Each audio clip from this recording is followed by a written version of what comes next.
Bonjour et bienvenue.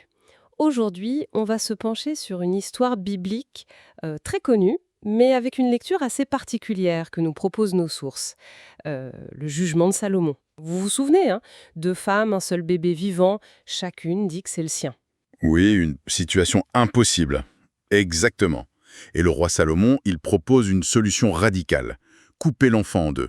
C'est terrible, mais bon, c'est la réaction des femmes qui va tout changer. Tout à fait, ça révèle la vraie mère. Voilà. Et ce récit, qui vient de 1 Roi chapitre 3, il nous sert un peu de clé d'entrée pour explorer une idée centrale des documents qu'on a examinés. C'est l'idée qu'il y aurait en fait deux églises. Hmm. Une opposition donc? Oui, une sorte d'opposition fondamentale qui traverserait toute l'histoire spirituelle selon ces textes. Intéressant. Et sur quoi on se base pour dire ça? Alors nos sources principales, ce sont des extraits d'un document qui est structuré autour d'un tableau comparatif. Le titre en coréen, c'est Tukyoe, ce qui veut dire deux églises. Et puis, il y a cette interprétation très spécifique du jugement de Salomon dont on parlait. D'accord. Donc notre but aujourd'hui, c'est de décortiquer un peu cette vision du monde. Elle est très structurée, très dualiste, telle qu'elle est présentée là. Comment ces textes construisent cette opposition? Comment ils relisent l'histoire biblique à travers ce filtre? Alors voilà, explorons ça ensemble. Oui, allons-y. Et cette interprétation du jugement de Salomon, c'est vraiment le point de départ conceptuel, on peut dire. Pour la source, les deux femmes, ce ne sont pas juste des personnes. Elles incarnent en fait deux types d'églises. Ah oui, lesquels? Alors, il y a celle qui représente l'Église considérée comme fidèle à Dieu. Et l'autre, c'est une Église vue comme liée à Satan. Ce sont les mots utilisés dans le document, hein. D'accord, donc d'emblée, on pose une dimension symbolique très forte. Et l'épée de Salomon, dans cette lecture, elle représente quoi alors? Ah, l'épée, elle devient le symbole de la parole de vérité.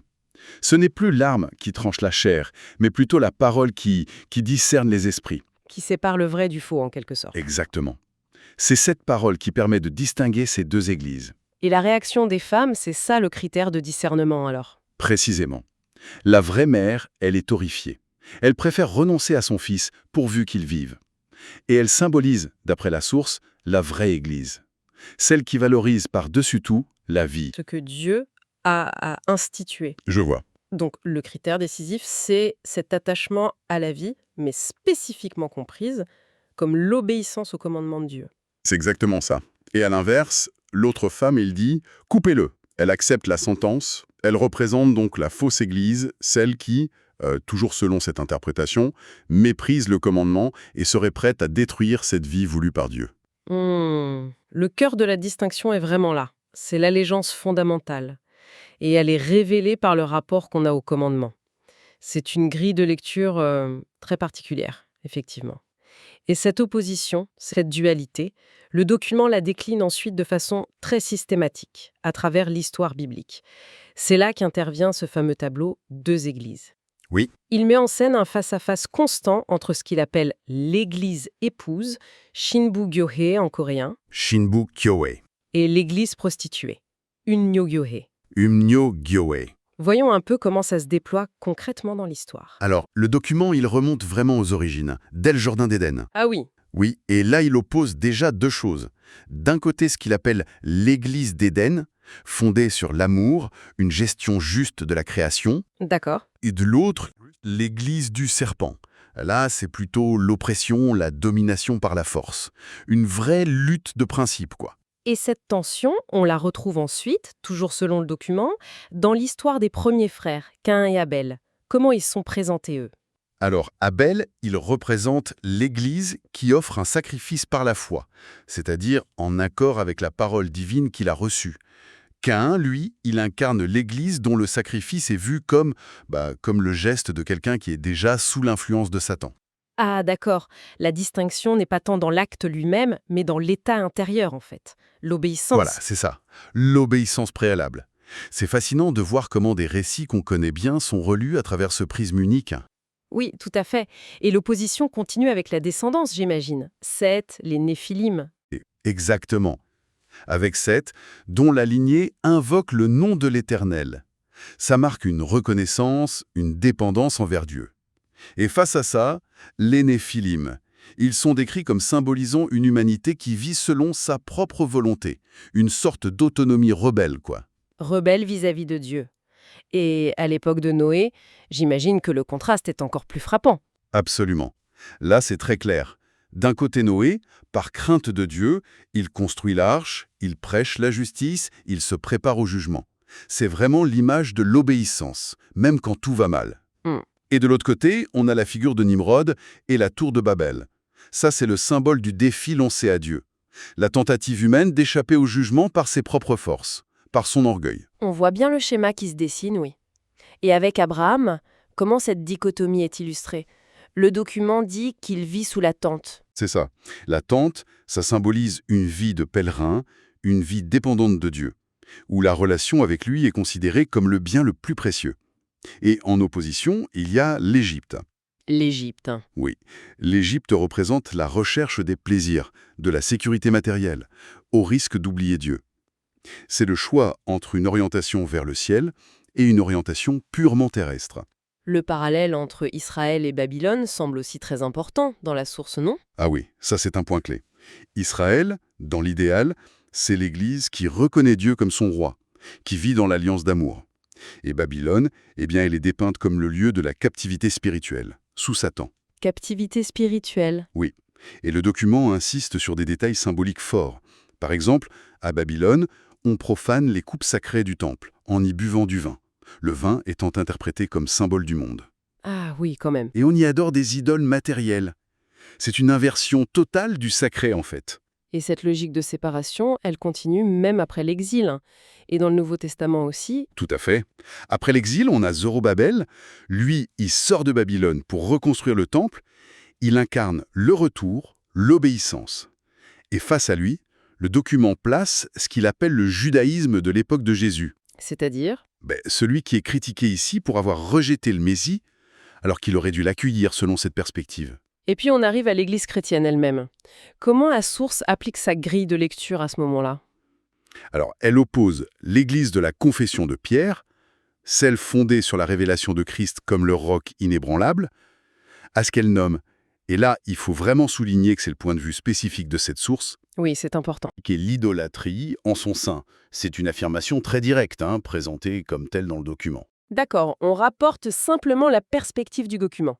Et ensuite, plus proche de nous, la réforme, par exemple. Oui, le tableau continue, il oppose l'Église de la Réforme, qui est louée pour sa persévérance dans la parole, la prédication, à ce que la source appelle l'Église de la bête. L'Église de la bête. Oui, décrite comme tombant sous la domination de Satan.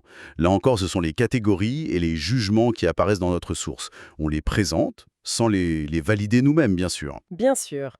Ce parcours historique montre bien la constance de cette vision très dualiste. Mais au-delà des figures et des époques, le document utilise aussi tout un tas de termes symboliques pour caractériser ces deux églises. Un peu comme des étiquettes, quoi. Pour l'église épouse, les images sont plutôt positives, j'imagine. Ah oui, absolument. On trouve des métaphores qui viennent de l'agriculture, par exemple. Le bon grain, Algoc, alcock. opposé à l'ivraie, sans doute. Exactement. Ou la bonne terre, octo, celle qui porte du fruit. Il y a aussi des images de vigilance, de préparation, les vierges sages, Selgirun chonya. celles qui ont de l'huile pour leurs lampes, celles qui sont prêtes, voilà. Et puis des notions de sélection divine, le reste fidèle Namunja, ou ceux qui sont scellés par Dieu, inchimbadnja. des symboles qui évoquent la pureté, la fidélité, la préparation. Et la victoire, ou l'appartenance à Dieu. On parle des prémices pour Dieu, Chom Igen Yolme, des vainqueurs de la bête, Jim Single Igenja, de ceux qui ont revêtu leurs habits de fête, Yebogol Ibenja, ou encore des nés de nouveau, Godumnanja. D'accord. Le document source utilise tous ces termes coréens spécifiques qu'on traduit ici. L'ensemble, ça dessine vraiment le portrait d'une communauté choisie, pure et triomphante, selon les critères de la source, bien sûr. Et en miroir, j'imagine que pour l'église prostituée, le vocabulaire est radicalement différent. Exactement, c'est le négatif parfait. On retrouve les contreparties agricoles, l'ivraie, garati, les terrains stériles de la parabole du semeur, comme le chemin, kilkabat, ou les épines, kashitolkibat, la mauvaise terre, quoi. Voilà. Il y a aussi l'image des mauvais poissons, napungogi, ce qu'on va jeter à la fin. La négligence, elle est symbolisée par les vierges folles, milirayon chonyo. Celles qui n'ont plus d'huile. Et il y a des images de soumission à des forces négatives aussi. La bête, par exemple. Oui, très clairement. On parle des adorateurs de la bête, Jimseung Kyongbeja, ou de ceux qui ont reçu la marque de la bête, Jimseungwi Pyorul Padenja. Hmm. Et enfin, il y a des symboles de déchéance spirituelle, comme ceux dont les vêtements sont souillés, Osul Toropinja, les nus, Bosunja, et puis le vieil homme, Yesaram, qui représente la nature humaine non régénérée. D'accord. Selon la logique du document, c'est le portrait d'une communauté infidèle, impure, compromise et spirituellement stérile en fait. Cette opposition est donc tracée avec beaucoup de force à travers l'histoire et les symboles. Et le document suggère que ce n'est pas juste une affaire du passé, c'est ça, Sam? Non, pas du tout. Il y a une note très explicite qui dit « Les églises sont encore divisées aujourd'hui ». En coréen, « Kuedoran jigumdo kalajinda ». Donc pour la source, cette tension, cette fracture entre les deux voies, c'est une réalité actuelle, brûlante même. Absolument. C'est vu comme quelque chose qui se joue maintenant. Il y a aussi une nuance intéressante, je crois, sur le moment où l'épouse apparaît vraiment dans l'histoire. Oui, c'est juste. Le document explique que même si on peut parler d'une lignée fidèle dès l'Ancien Testament, sous l'alliance qui était scellée par le sang animal, la pleine réalisation de l'Église épouse, eh bien, elle n'arrive qu'avec le sacrifice de Jésus. Ah, d'accord. Et la nouvelle alliance, Séoniaque, qui est scellée par son propre sang. Donc il y a une continuité qui est reconnue avec les fidèles d'avant-Christ, oui, mais l'accomplissement et la définition ultime de l'épouse, c'est vraiment lié à la venue de Christ. D'accord, je comprends mieux. Si on essaye de synthétiser un peu l'idée maîtresse qui ressort de ces documents, c'est donc vraiment cette vision d'une division spirituelle radicale et continue à travers l'histoire, deux camps, deux allégeances, symbolisées par ces figures de l'Église épouse et l'Église prostituée. C'est une grille de lecture qui est appliquée de manière très cohérente, de la Genèse jusqu'à nos jours, si on suit la perspective de la source. C'est exactement ça. Et le jugement de Salomon, comme on l'a vu au tout début, il fonctionne un peu comme la parabole fondatrice de cette lecture. Il illustre le mécanisme de discernement que propose la source. C'est-à-dire? La distinction se fait sur la base de l'attachement à la vie. Et cette vie, elle est interprétée très spécifiquement comme l'obéissance fidèle au commandement de Dieu. C'est la réaction face à la parole de vérité, l'épée, qui révèle à quelle église on appartient en quelque sorte. Cette exploration nous a vraiment permis de comprendre la logique interne de ces documents, la manière dont ils structurent une vision très particulière de l'histoire et de la spiritualité. Tout à fait. Et ça nous amène peut-être à une réflexion finale. Une réflexion qui dépasse le cadre strict de ces sources, mais qu'elle suscite quand même. Oui, cette insistance sur le discernement, sur la nécessité de distinguer le vrai du faux, ça résonne pas mal avec notre époque, non? On est saturé d'informations, de propositions diverses y compris spirituelles. Alors au-delà du schéma très précis des deux églises qu'on a vues ici, la question demeure sur quels fruits, sur quels critères essentiels est-ce qu'on peut s'appuyer aujourd'hui pour évaluer l'authenticité ou l'intégrité d'un message, d'une communauté, d'une démarche spirituelle? C'est une vraie question. Comment cultiver notre propre capacité de discernement dans ce paysage qui est quand même très complexe? Voilà, c'est peut-être une piste de réflexion que cette analyse nous invite à poursuivre chacun de notre côté.